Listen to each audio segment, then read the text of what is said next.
বন্ধুরা, আজকের গল্পের আসরে তোমাদের জন্য থাকছে এক দেশে এক রাজা ও তার এক রানীর গল্প।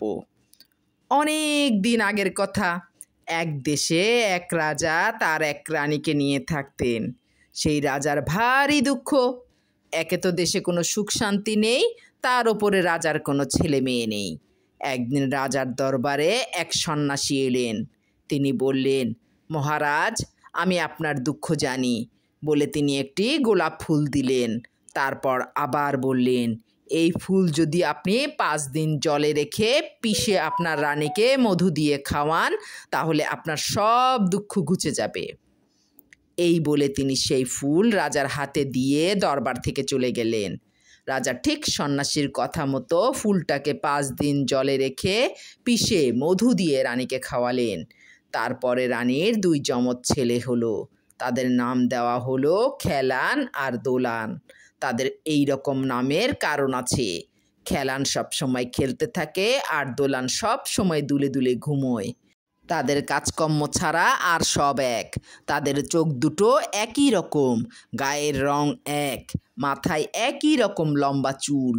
এদিকে হয়েছে কি, সেই রাজ্যের দিকে এক রাক্ষসের নজর ছিল। রাজ্যের সব ঘোড়া আর হাতিকে রাক্ষস খেয়ে ফেললো। তারপর যত সেপাই সান্ত্রীকে খেয়ে ফেললো। তারপর রাজা আর রানীকেও গপ করে গিলে ফেললো। তখন খেলান আর দোলান বেশ বড় ছিল। ওরা সেদিন খাটের নিচে ঢুকে লুকোচুরি খেলছিল, তাই রাক্ষস ওদের খুঁজে পায়নি। খাটের তলা থেকে বেরিয়ে ওরা বলল, এ কি, আমাদের রাজ্যের সবাই রাক্ষসের পেটে চলে গেছে, ওকে শায়েস্তা করতে হবে।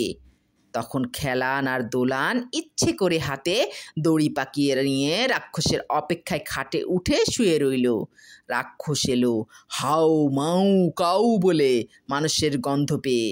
এক গরাসে গপ করে যেই খেলানকে খেতে গেছে, অমনি দোলান ওর হাতের দড়ি দুলিয়ে দিল, আর সেই দড়ি রাক্ষসের চারিদিকে পাক খেয়ে জড়িয়ে গেল। রাক্ষস বন্দি হয়ে গেল।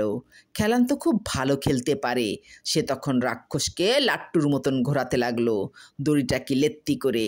রাক্ষস বাই বাই করে ঘুরতে লাগলো, সেই সঙ্গে ওর মাথা ঘুরতে লাগলো। তখন দোলান তাকে তুলে নিয়ে দোলাতে শুরু করলো। অমনি হড়হড় করে রাক্ষস বমি করে ফেললো, আর ওর পেট থেকে রাজা, রানী, মন্ত্রী, সেপাই, সান্ত্রী, হাতি, ঘোড়া সব বেরিয়ে এসে আবার দিব্যি আগের মতন হাঁটাচলা করতে লাগলো।